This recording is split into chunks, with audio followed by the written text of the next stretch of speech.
Why have Colombia and the United States, two of the most influential countries in the Americas, found themselves locked in a growing conflict over tariffs and deportations?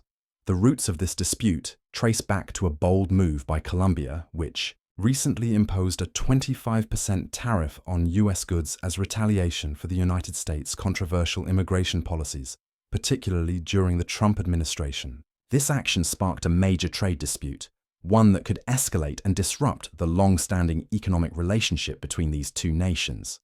Both sides have dug in their heels, leaving many to wonder, what will happen next? Will this lead to even harsher economic consequences? Or could it provide an opportunity for resolution? To answer these questions, we must look at the origins and complexities of this high-stakes conflict.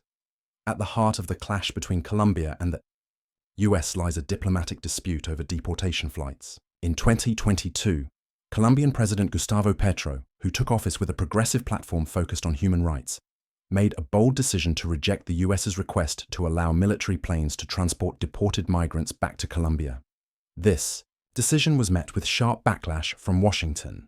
In retaliation, the United States imposed sanctions on Colombia and initiated a 25% tariff on Colombian goods. What had started as a political disagreement soon transformed into a full-blown economic standoff, with both countries now facing heightened tensions and unpredictable outcomes. To understand how we arrived at this point, it's important to delve deeper into the broader issue of immigration that lies at the center of the conflict. Under the Trump administration, U.S. immigration policy took a hardline stance, aggressively pursuing the deportation of undocumented migrants.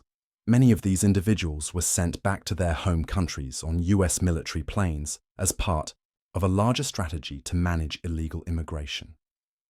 As part of this policy, the U.S. government reached out to other countries, including Colombia, to accept the deported migrants.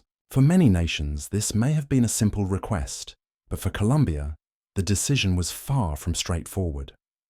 President Petro, elected on a platform advocating for social justice and human rights, viewed the treatment of migrants as a central moral issue.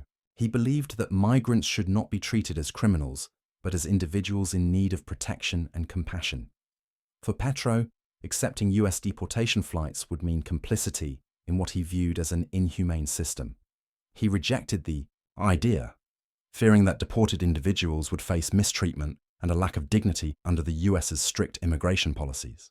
His refusal was not merely a political stance.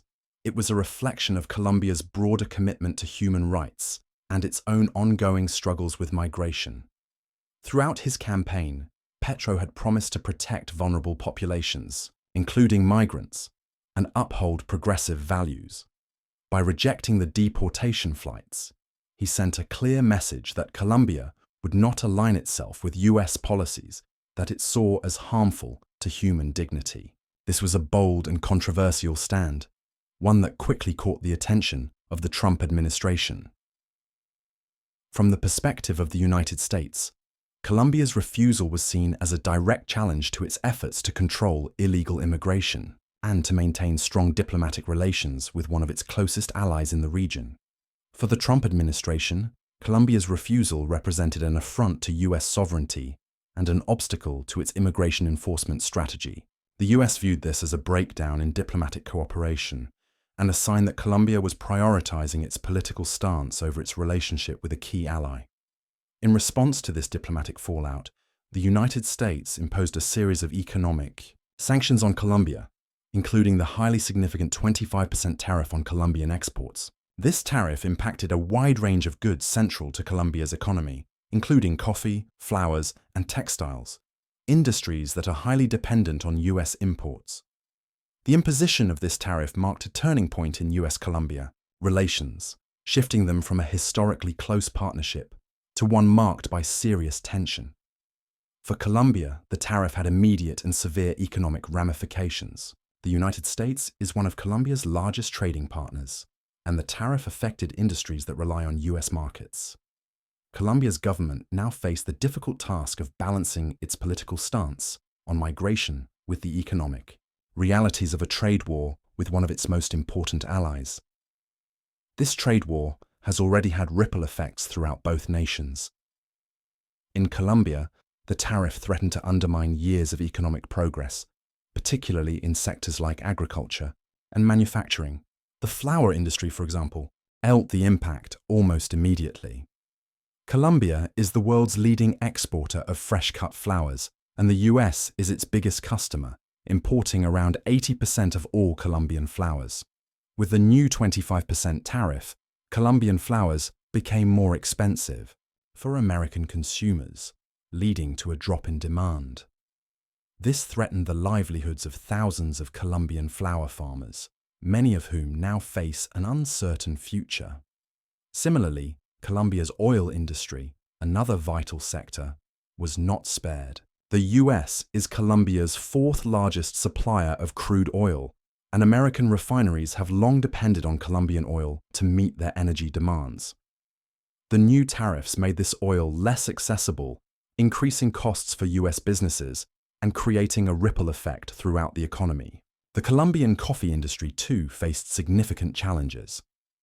The US is one of the largest consumers of Colombian coffee, and the tariff put this trade relationship at risk. For Colombian coffee farmers, who rely on export revenues to sustain their communities, the rising costs made it harder to maintain a steady income.